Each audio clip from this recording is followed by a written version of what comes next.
I want to start by giving myself a little pat on the back, Whitney, before we get into today's subject matter here on This Might Get Uncomfortable. I want to give myself one of these. Whap, whap, whap. Good job, Jason. Good job. I've been wanting to do something which may on the surface appear very minimal and very like, why didn't you get to this years ago? But life. I feel like if we're honest about it, the great majority of humans have at least one or maybe 10 or 20, God knows how many things. Where it's like, oh, I really wanted to do this, and we just put things off. We as humans have a tendency to procrastinate things. I finally did something 2 nights ago that I've been wanting to do for at least 2 years, and it was something to help my what I sort of projected might be an assist for my mental health journey. And it is this one of the things that for my entire life, even prior to my depression diagnosis, that has always been a way to change my state.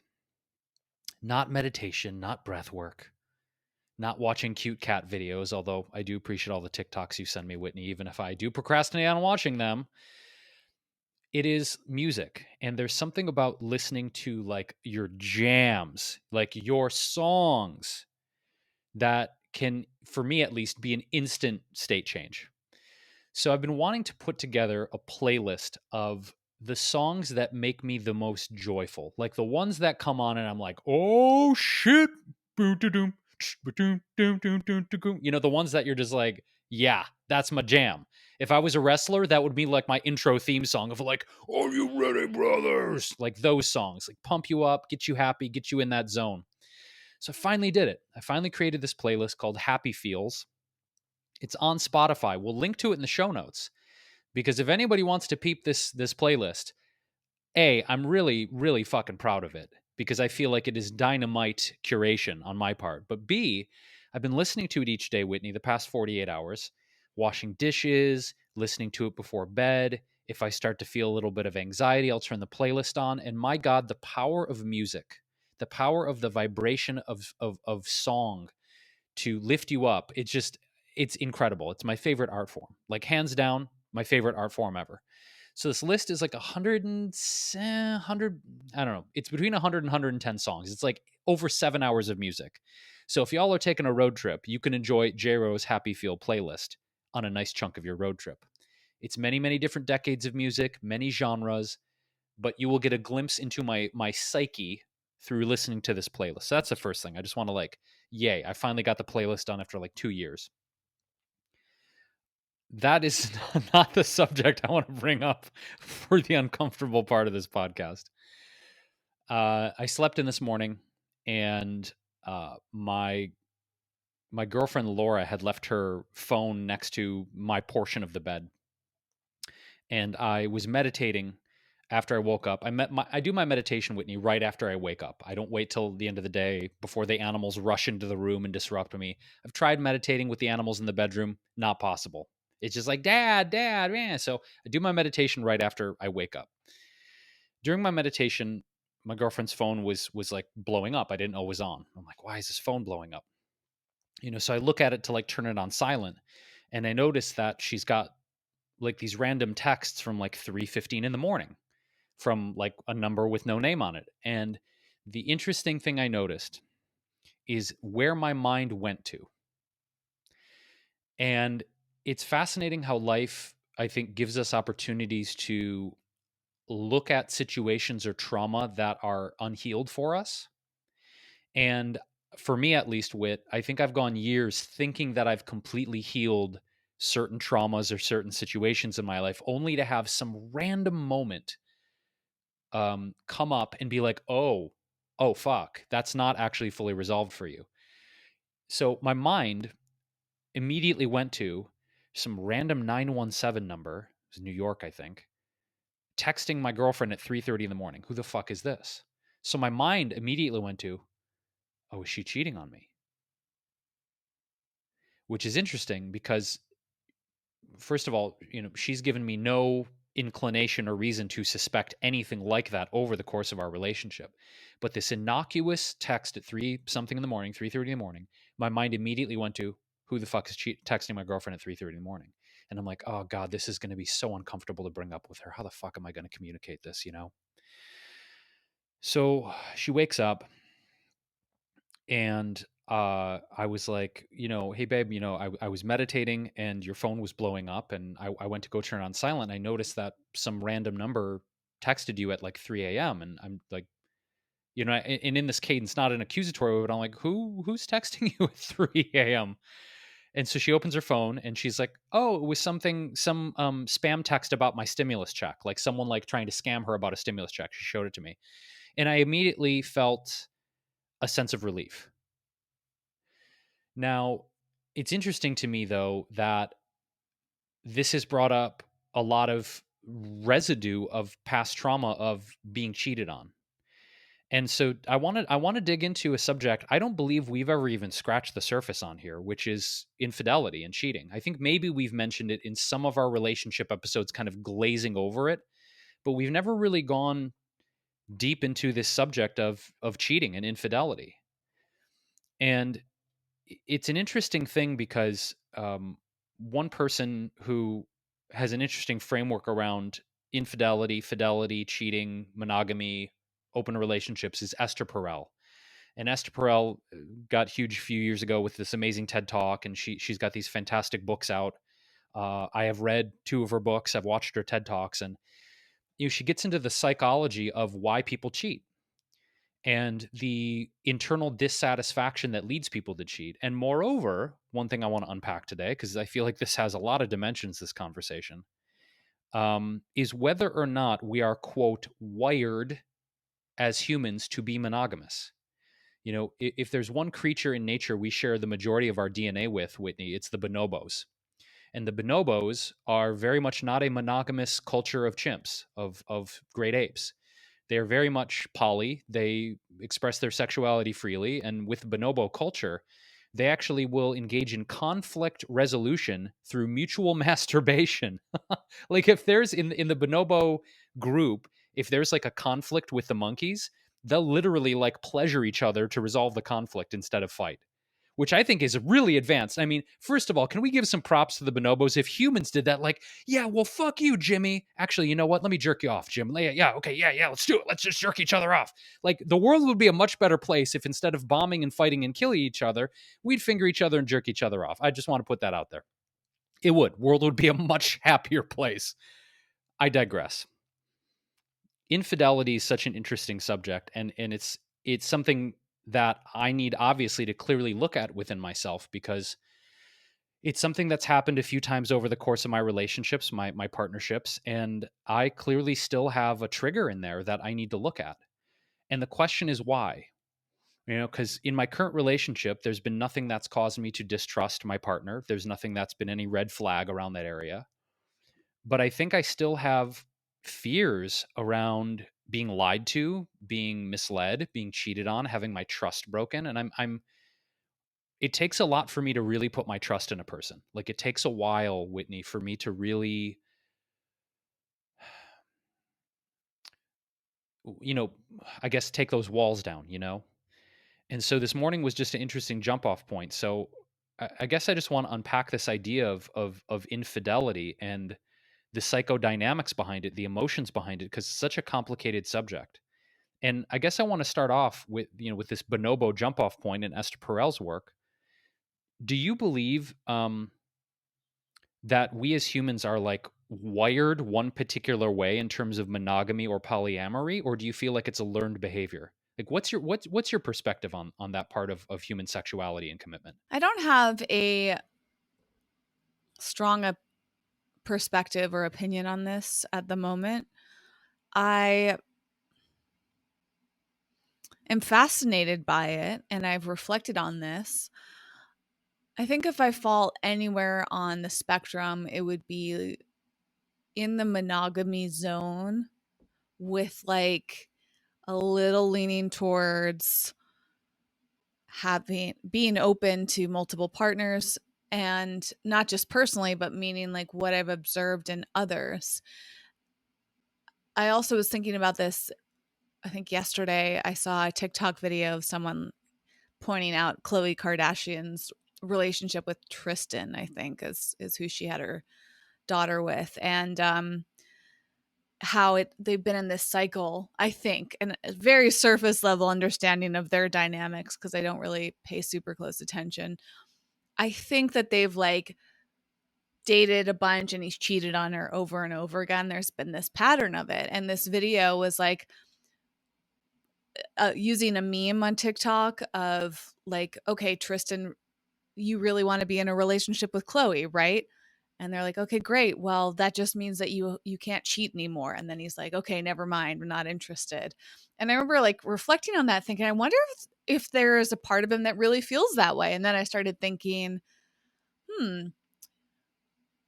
it's interesting how some people really want to be in a relationship, but they still want to have other partners. And part of me thinks like, well, there's nothing really wrong with that. It's the idea of dishonesty, deceit, and not being in alignment, crossing boundaries, disrespect, all of those things. And I thought, well, first of all, let's try our best not to judge other people's relationships. Like in terms of the Kardashians, people love to speculate based on their behavior. But what if on some level Khloe Kardashian was okay with that, but she wasn't saying it, so nobody really knew. They just kind of assumed that she wasn't okay with it.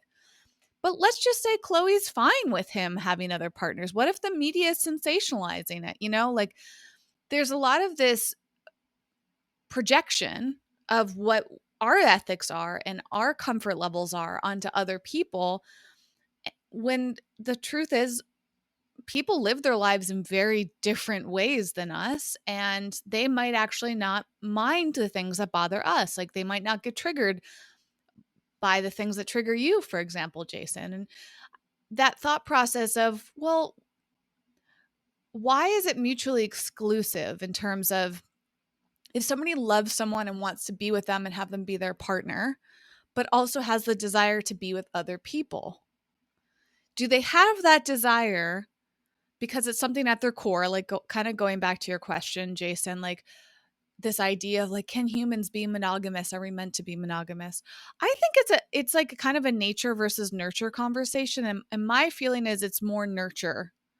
Like we have, as a society, found benefit in monogamy, or at least the majority, the masses, the conventional approach in Western culture too. I don't know enough about other cultures, but in the US and other countries that operate like us, I I think it's just like put into our head from religious perspectives, from security perspectives, financial benefits. Like if you break down all the reasons that people might get married, to have children, you know, all of these ideas in our conditioning.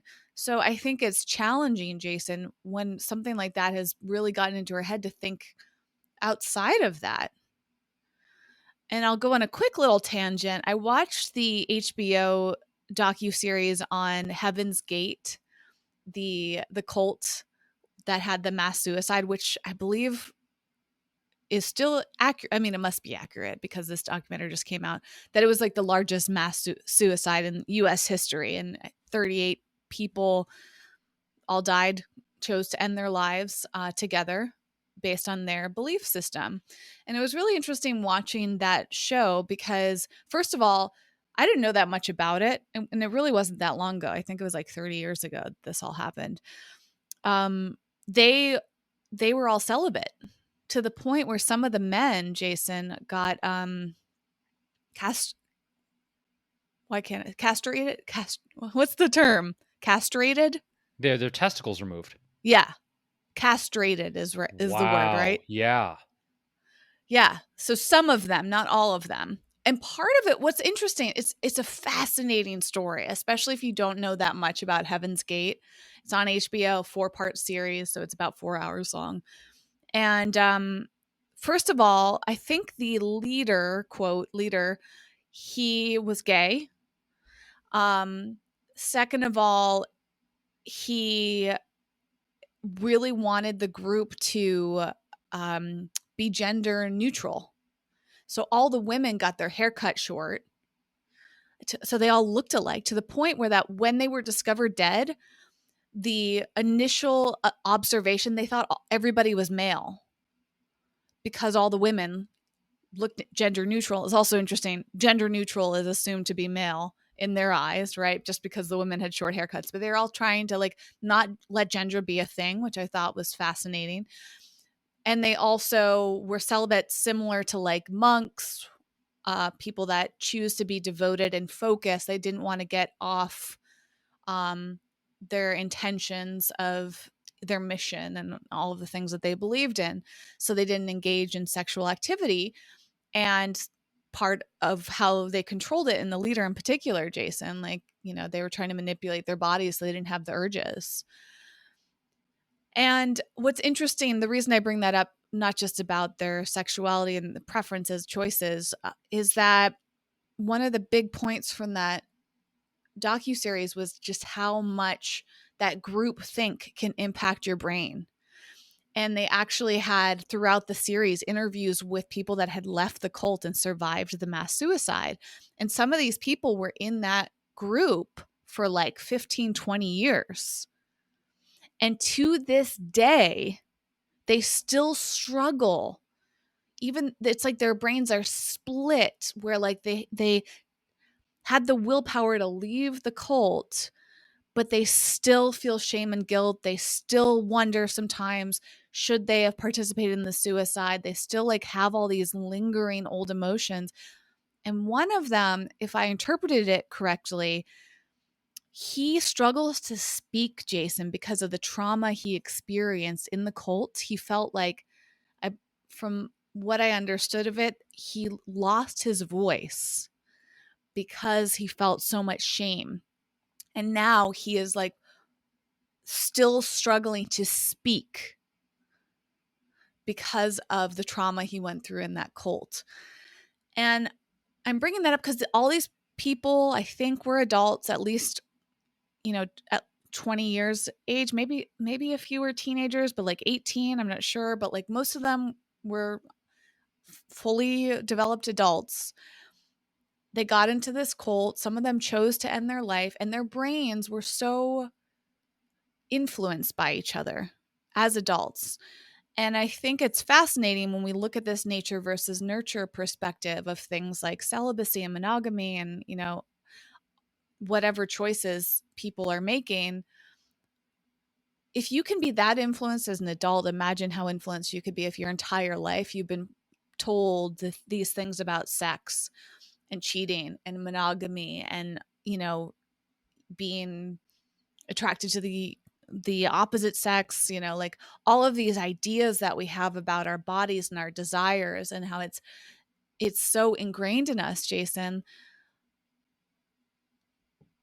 There's it makes it very complicated because what if deep down you feel some sort of natural draw to something, or you just have an urge to do something that's outside of it, so your brain becomes so conflicted that perhaps you make choices that hurt other people or hurt you. And like all of these compounding experiences and frustrations people have, I think really reveal themselves in our relationships, especially when it comes to sexual desire. I think what comes up for me is what is the actual purpose of marriage in the modern world? Because if you track the history and the convention of marriage, there is certainly the religious component of a union of, again, traditionally speaking, I'm speaking from a religious context. And when I say this, I am not endorsing this as the sole union, but a man and a woman coming together, making children in the eyes of God, endorsed by God. I mean, if you think about the traditional wedding vows, they are very religious when you think about the amount of spirituality and religion and God that's infused with traditional wedding vows. So there's that one side of it, is sort of the religious overtones of the union of man and woman to procreate and, spread their seed on the earth, so to speak. The other side of it, though, is very much being part of the state and part of capitalism, in the sense that marriage was a convention in union with religious pressures to create more wealth and power and asset holding between people in certain classes, i.e., if you got married and you were part of the ruling class, over here, oh, we've got 500 acres, and we've got 35 donkeys, and we've got gold coins, and over here, well, we've got weapons and we've got castles. Well, the consolidation of power was a massive driving force behind the convention and the institution of marriage. All that being said, right, there is probably a potential, looking at the historical record, possibility of using monogamy to control the reproductive rights of women. I mean, there's that part of it too, of like, you're only going to be with this one man, you're only going to have his children. Now, I'm talking about sort of like, European Anglo-Saxon cultures. If you look at other indigenous cultures, very different. Many of them, in their spiritual tradition, instead of God as a male figure, God was in female form. And in some cultures, indigenous cultures, there were women that were open to procreate with whomever they chose. And there wasn't this rigid structure of, you will only procreate with this man, to make sure that the consolidation of power and wealth in the bloodline keeps going. I mean, if you really think about marriage, Whitney, it really is about keeping power and money and control in a specific bloodline. The historical reference of marriage. Again, in, Eastern European, whatever, Anglo-Saxon cultures, indigenous cultures notwithstanding. All that being said, what is the purpose of marriage in the modern day? Is it like, I joke sometimes with my girlfriend, I'm like, we should get married because, man, those tax breaks are killer. I joke, half joke, but it's half true. Like, I don't know that many people question, to what you pointed out, Whitney, with the programming and the nurture versus nature part of this. Many people even question what they even want in life. Oh, I want the storybook wedding, and I want the husband, and I want 3 babies, and I want the white picket fence, and I want the whatever. Why? Because you've been told that's what you are supposed to want, or do you actually want it? I mean, I would venture to say, I have no research to back this up, and I'm not even sure if research is available about this, but I would think a large majority of the human population never even stops to question why they want these things, or what the purpose of them even are. Is it an emotional and psychological security? I have this person, I'm going to be with them for the rest of my life. I never have to date again. I never have to go through all that bullshit of trying to meet someone and tell my story 55 more times. Like, I've got my person. Maybe part of it is emotional security. I've got my person. I can relax and settle down now. I never have to be out there dating. Maybe that's one part of it. Maybe the other part of it is, yeah, there is a very sort of deeply reptilian part of us that does have a lust for power. And, if we marry the rich person, the person who's got status, the person who's got fame, yay, then I'll automatically be associated with the status, wealth, fame, power that person has accrued. That still happens. I mean, we can obviously see many examples of that. This is all to say, um, I personally feel that I was under the illusion when I was younger of wanting to have a wife, a life partner for that emotional security. They'll never leave me. I'll have this person in my corner. I can count on them. They'll be my everything.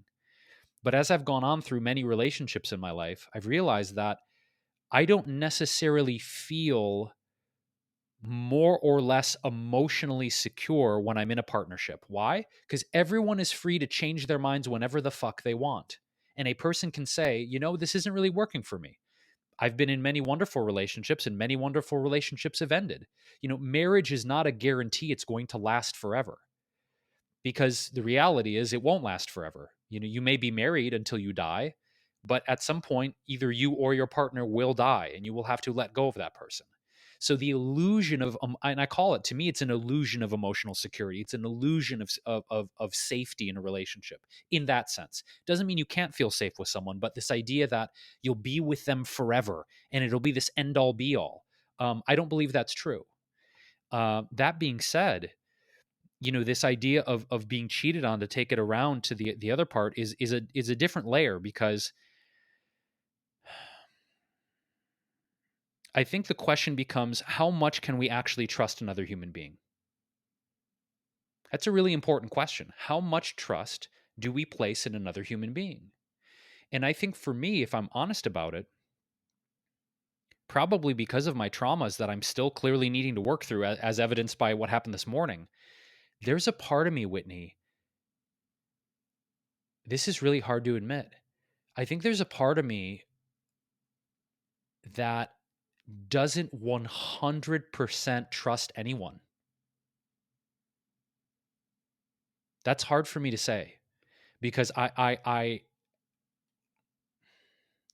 know that there's a part of me that tries to protect me from pain and protect me from more trauma, which I know is not possible because if you go through life and you open your heart and you take risks and you put yourself out there, you will be hurt.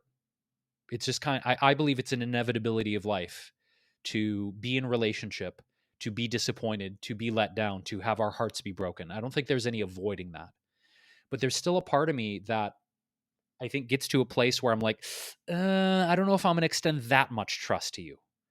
And I really need to work on that. I really need to work on my trust issues.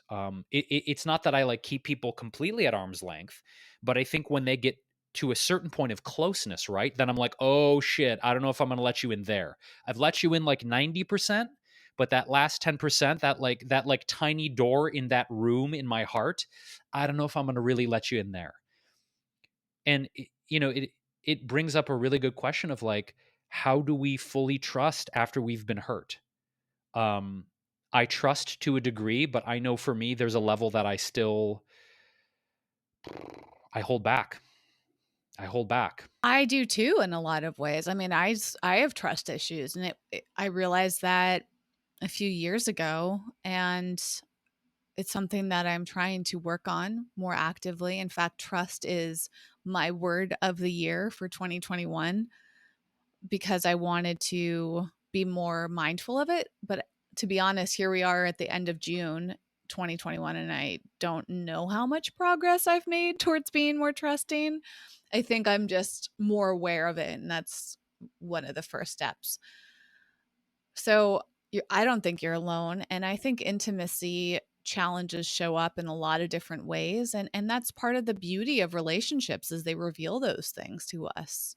We've had our friend Jason Green on the show twice, and he actually has the top 2 episodes of the show so far about attachment styles. And that is super fascinating when you look at different attachments and how we attract kind of the opposite of us and how challenging it can be to find secure people, and that's such a journey. And I think some of this that you're describing, Jason, can be worked on, or most of it perhaps, and then there's going to be a big chunk that either won't change that much or is just part of who we are, and that's okay too. And I think it's really important what you said about letting go of this idea that a relationship's going to heal you or it's going to make you feel better. I think that was a great realization for me. And I don't really know when that happened, to be honest. I did start to see shifts, and I see shifts within myself in every relationship that I've been in. And I'm really grateful for it. And I guess like that idea, it seems a little scary when you think that there's no guarantee of a security long term because people change, and b that idea around just find your person, get married, and you'll be happy. And I think the older I've grown without having ever been married, I've looked at it from all these different viewpoints, and I often think, wow, I'm glad I haven't been married yet because first of all, looking back on the men that I could have married, like it looked like it was possibly going in that direction. I feel like that just couldn't have lasted. I mean, one in particular, the relationship, the first actually really official girlfriend boyfriend solid, a more emotionally mature relationship I had, that to me was the closest I got in my head to marrying someone. And after we broke up, he wrote me this really vulnerable letter saying how much he screwed up and felt like it was his fault the relationship ended and he should have married me and all these things. And I reflect on that sometimes, and just like how different of a person I felt like I was back then. Because this is years ago when I was in college and a few years afterwards, and I just can't imagine, like, would I be happy? And would I even be who I am today? That you never know, right? But like, let's just say that if I married him, I still would have turned out to be who I am, where I am in my life right now. I'm not sure that that relationship would be that satisfying. And I also am not sure, Jason, if I would choose to leave that relationship or stay in it. And that's something I'm super fascinated with about marriage and relationships in general, but especially marriage, because it seems like there's this idea I've had in my head, at least, that once you get like getting divorced is such a big deal, like much bigger than breaking up. And technically there's just a legal difference, right? It's a little bit more complex in terms of the steps you have to take, whereas breaking up, it's so much easier. It's like, hey, we're done, I'm moving out, or whatever you're going to do, versus like now with marriage, you have the law involved. And now from my perspective, I can see why some people choose not to get married even when they remain in long-term partnerships, because either A, they want that option to easily leave, or B, it's just like, why do we need to get the law involved? If we're satisfied in this relationship, like aside from some financial benefits, like why would we get married? And I think I'm a little bit more at that stage. I like the idea of having a wedding, but you could do it as a celebration. Like there's still elements of marriage and children that appeal to me. And I'm also open to the fact that my mind can change and I'm not settled in one way or another. It's just drastically different. And part of the reason I bring this up is not just as a reflection of my previous relationships, but also watching my friends go through marriage has been really fascinating. I feel like we've touched upon this before, Jason. In terms of like cheating too, I've had people very close to me in my life who have been cheated on or have participated in cheating, whether they're in a dynamic with somebody who's in a relationship. Like I've observed a lot of these fascinating things, and it's interesting to see how my brain has evolved too, because I'm at a point now, Jason, where it's like I feel more fluid with it all as I observe. In the past, I would be like so opinionated. Like, I can't believe you cheated on this person. I can't believe that person cheated on you. Like, how could you stay in a relationship with them? I've had so many judgments about some of my friends who have stayed in marriages when they seem miserable. Without sharing any personal details, one of my friends is going through a lot of wavering right now between should she stay, should she go? And I noticed through listening to her how much I've shifted, Jason, whereas I recognize it's nothing to do with me. My opinion is not going to change her. And I actually would prefer not to influence her unless she wants my opinion. I'm at a place now where I just deeply want what's best for her. And I accept that that in itself is a fluid process. And it is truly complicated. I think a lot of us want that black and white, like this is right, this is wrong, this is good, this is bad. He cheated, he's a bad person. I'm the victim. I'm going to leave, you know? But from what I've observed within myself and others, it's really not that easy. There's some people will truly forgive somebody. Some people may never forgive them, but they stay in the relationship anyways because they're hoping that they can, or they think that they have on some level. And also on the other side of the cheating element, first of all, that word cheating is kind of like icky because everybody has their own reasons for choosing to have another partner. And maybe it is unfaithful, maybe it is crossing a boundary, maybe it's at the risk of hurting someone, but it's so nuanced, Jason. I think that's an important thing to mention. And I'm as usual, in this gray area where I really think it is a relative experience. And if we take away this black and white judgment of this is right versus this is wrong, that removes this heaviness of shame and acknowledges us for being messy human beings who are going through life every single moment with changes. The world's changing, other people are changing, we're changing, information change. I mean, we are constantly changing, and that's okay. I think that that's where I stand on all of this, Jason. It's like, sure, the idea of somebody that I love, that I care about, having a relationship with someone else feels scary and painful, but that's my response to them. What can we do to address it? Why did that person choose to do that? Maybe I can start there by understanding, why do I feel hurt by it? What do we do now that it's happened? You know? And I think the really great point that you made, Jason, about like the security side of it, like, I think is just like, I wish that I had been raised with that mentality of, just because you get married does not mean that you are safe, and does not mean that you will be happy or satisfied. Can you imagine what life would be like growing up understanding that? Like,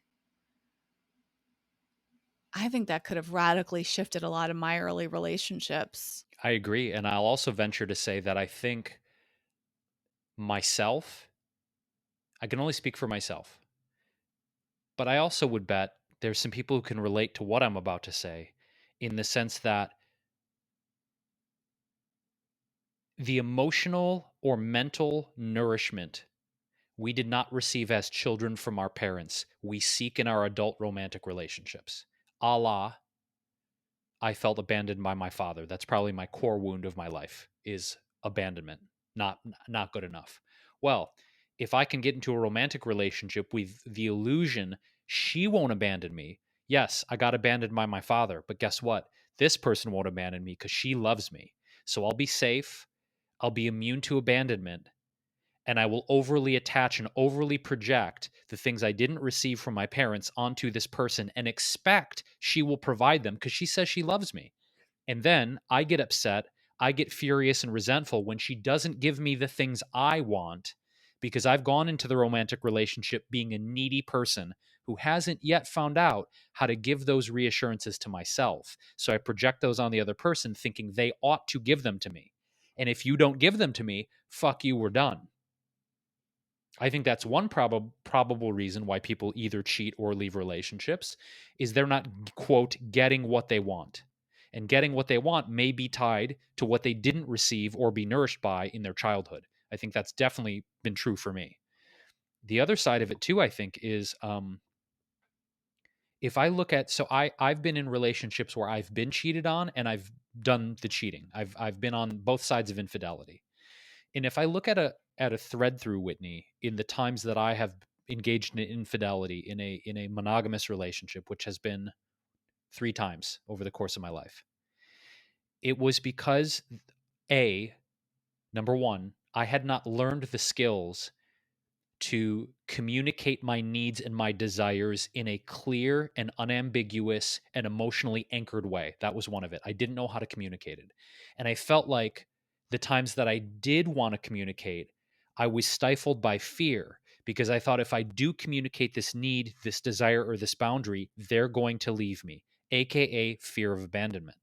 So, because I was afraid of being abandoned, I didn't communicate my truth. I didn't work on the tools to be able to express my truth because I was terrified they would abandon me. So, for my own illusion of emotional security, I want to keep my partner, but I don't really feel emotionally or sexually or physically nourished by this person. So, I'm going to go get that nourishment elsewhere where I feel it's more plentiful, but make sure that I'm inoculating myself against abandonment by staying in the relationship that doesn't fulfill me. Holy shit. I don't think I've ever expressed that verbally before, ever. But because of that, because of my terror of being abandoned, cheating or being an infidelity, I would get my needs met by another person while still maintaining the need to not be abandoned. Now that I've come to that realization, again, as I've gone through life experience, I've started to learn and practice the tools of, hey, that didn't feel good, or hey, I'm feeling like I would like you to touch me more. I feel really nourished by touch, and I feel like we are not physically as affectionate as I would like. I didn't have the language for that like in my 20s and early 30s. Now I have more of the language and the courage and the way to express that to a partner, which feels really good. But if I'm looking back at the times that I strayed, Whitney, and I had, either another person or another two people in some instances, it was like I thought that the purpose of a relationship was to have that other person meet those needs for me. A, I think that's tremendously unfair to put that pressure on another person. And B, I don't think that I don't think that that's a healthy container to have a relationship, because the reality is we're on our individual journeys, right? With our traumas, our fears, our desires, our hopes, our loves, our fuck ups, our successes, the entire kaleidoscope of the human experience, which is why we do this fucking podcast. That being said, how could we ever expect another person to fulfill those needs for us? Oh, I need to have you provide emotional security for me. I need you to somehow make me feel good enough. Like your love is finally going to make me. And I say this from personal experience. No amount of love I've ever received in my life has filled the trauma of me not feeling good enough. A person can say, I love you, you're amazing, you're incredible, I adore you, you're a gift in my life. But if I haven't healed that trauma in myself, there's no amount of love that another person is going to give me. And I think that's one reason why I've ping-ponged in certain years of relationship to relationship to relationship with no break in between. Because it was the idea, Whitney, you'll give me what I want. She didn't, but you will. Oh shit, she didn't either. Okay, this other person will. Oh shit, she didn't either. Well, maybe she, and realizing that the premise of why I was entering relationship was setting myself up for failure, because I expected all of that to be provided from that other person. So now it's like, my paradigm now is, how can I work on my pain, my fears, my trauma, become a more whole person, and then bring more of that wholeness into a relationship? Not completely healed, right? Because one of the things I've worked on over the years with my therapist was, um, the pain of feeling like I had to be perfectly healed and fully healed before I would get into a relationship, because I didn't want to bring my quote baggage. But look, we've all got baggage. We've all got pain. We've all got trauma and things we're working on. It doesn't mean we can never be in a relationship. We'd be alone our entire lives. But I think the key is, for me at least at this point, Whitney, to be working on those things, working on myself actively, and be with a person who is also working on herself. And the fact that, like, look, we're both imperfect humans, we've both had pain, but we're working on it, and we're trying to love ourselves and give ourselves what we perceive we need. So I'm not needy and trying to get those things from you, because I think in some ways, Wit, the context I'm talking about that I engaged in for years was very transactional. If you don't give me what I want, I'm going to dispose of you and go to a person that will. And it's very, I don't know, it's very transactional in a way. How did you work through this conversation today with Laura? How did she respond? Did she get defensive? Did she respond in a different way?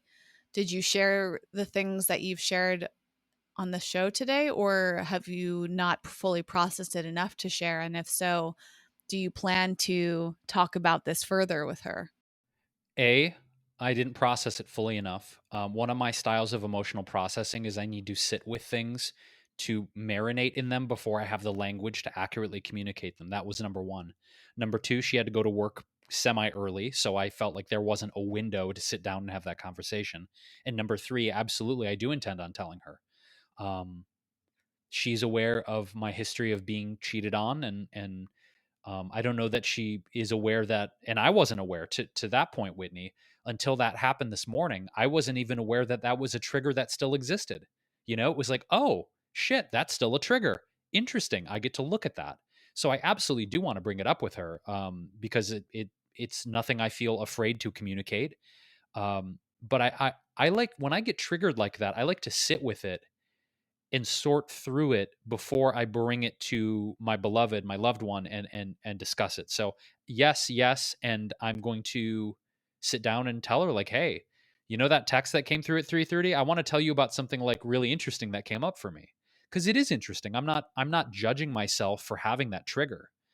I just think it's fascinating, as I said at the beginning, that we can work, whether that's through therapy, somatic experiencing, psychedelics, whatever our form of personal healing is, breath work, meditation. That, and I've had this happen with where I'm like, I'm done with that. That trigger doesn't exist anymore. That trauma's healed. Get a slice of cake. Like I'm gonna treat myself to a slice of cake. I'm done with that shit. Hallelujah. And years later, years, something will happen, seemingly innocuous, that goes bing. Guess what, bud? You're not fully done. And I have to laugh at that. In the past, I'd get so fucking frustrated by it. You know what I mean? Like, I spent years on this shit. What do you mean it's coming back up? Now, with what happened this morning, I've got to laugh a little bit. It's like, you tricky motherfucker, you. Oh, you're still in there hanging out in whatever my amygdala, just like, hey, guess what? You're still afraid of being cheated on. You thought you were done. I have to laugh because it's like, are we ever, it brings up a real serious question, Whitney. Are we ever fully healed from our deepest traumas? Is that even because I think in the wellness field we're in, there is sort of this framework from certain people of like, reprogram your brain and rewire your brain and let go of all your trauma and finally be free with my $12,000 program in Bali. But really, are we ever truly 100% healed from our trauma? What do you think? I doubt it. I haven't, yeah, I mean, it feels kind of like a simple answer. So I would venture to say no. Well, you just saved me $12,000 in a trip to Bali. Thank you. Thank you.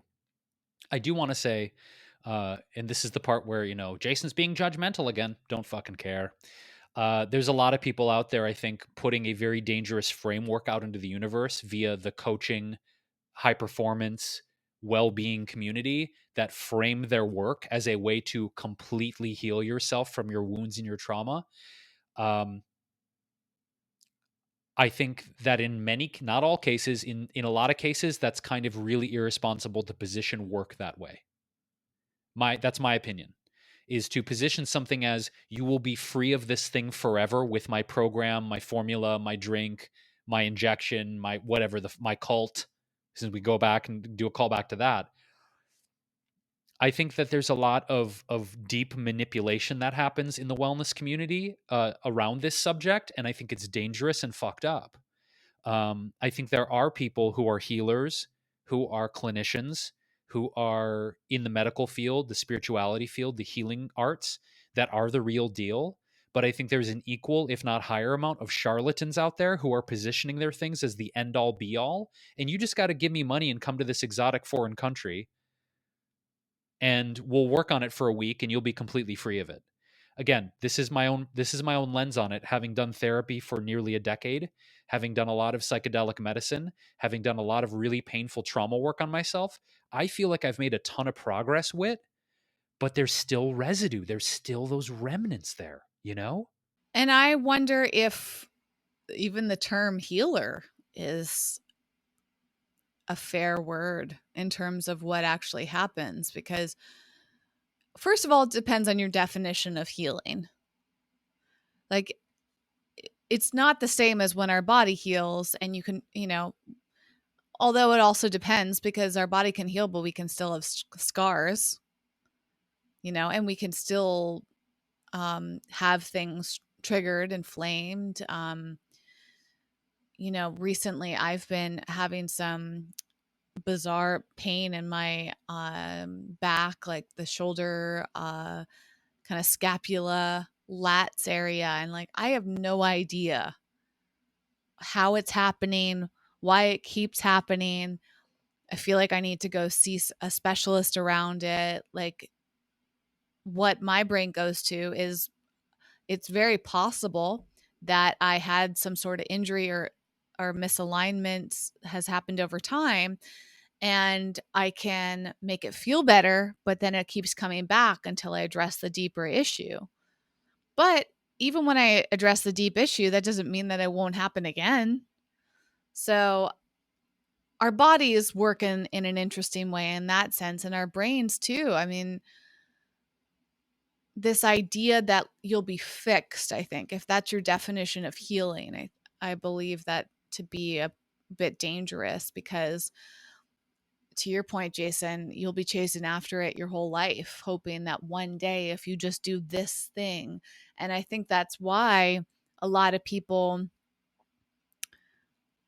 feel misled because somebody through their marketing promises them something, or they have it in their head that it's a promise, that it's a guarantee that if you go to this therapist, if you take this pill, if you take this course, if you go to this retreat, whatever you're trying, or, an episode that we did with you, Jason, was about your ayahuasca journey. And I'm curious now, looking back, because I don't remember exactly what you said, but did you go into ayahuasca thinking it was going to like heal everything and like solve some issues? And then when you came out the other side, how you felt then versus how you feel now? I mean, are you looking back and thinking, that didn't really do much, or, that was really great, but, or, wow, it actually did heal me and I didn't recognize it at the time? To be honest, I went in with very little expectations of what would happen because of the wide spectrum of experiences I had heard from friends and acquaintances on ayahuasca that none of them sounded exactly the same. So it really was kind of a psycho spiritual roulette I was playing, and I knew that going in.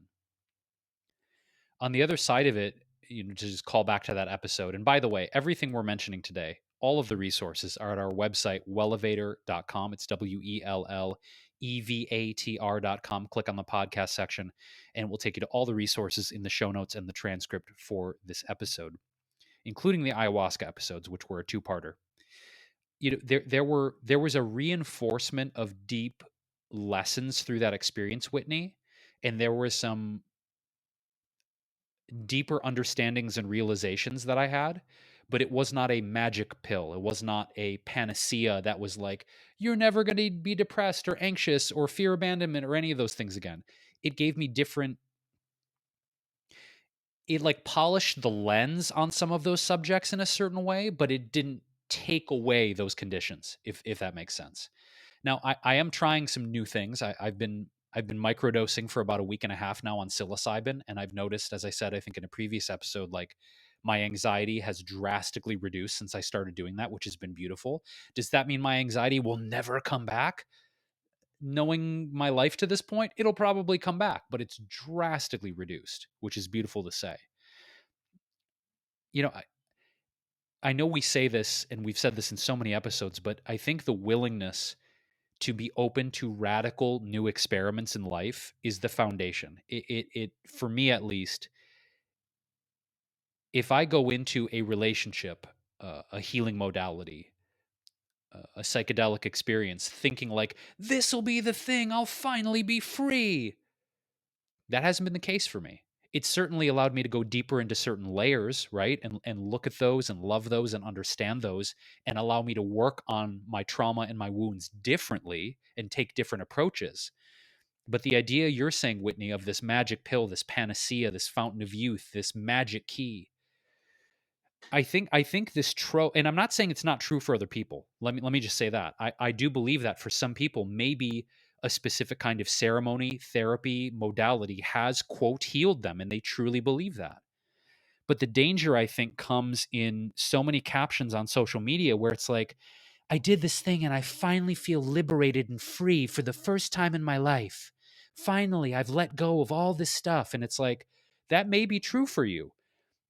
But sometimes that language is positioned in, hey, if you do this thing too, you'll feel what I feel, which we know is motherfucking bullshit.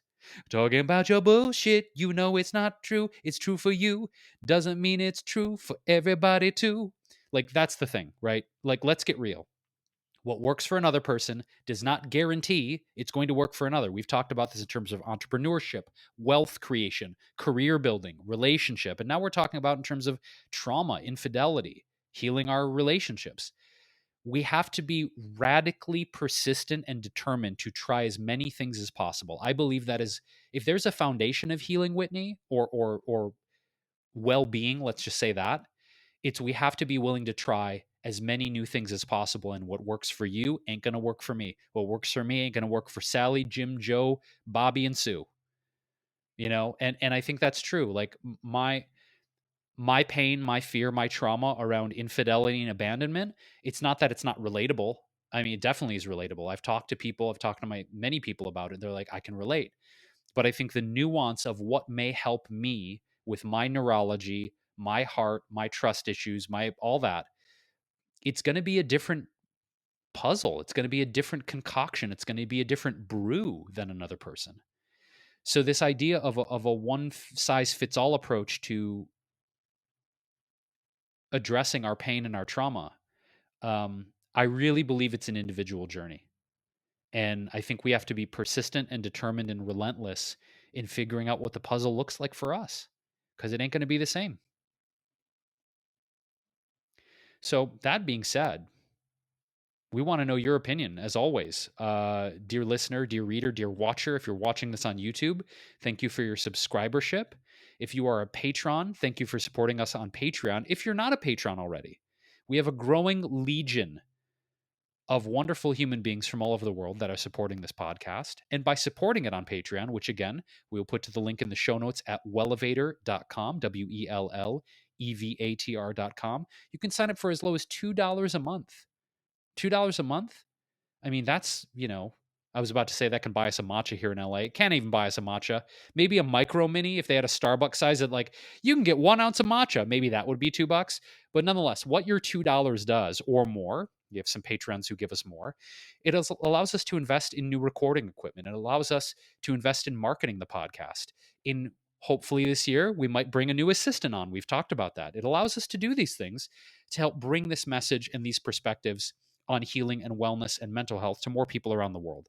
So if you want to be a patron, you also get access to our wonderful new private podcast called This Hits the Spot, which is a wonderful kaleidoscopic cavalcade of mine and Whitney's favorite new products, foods, services, books, courses, people, music, basically everything that we're super stoked about, we share with you on that short form podcast.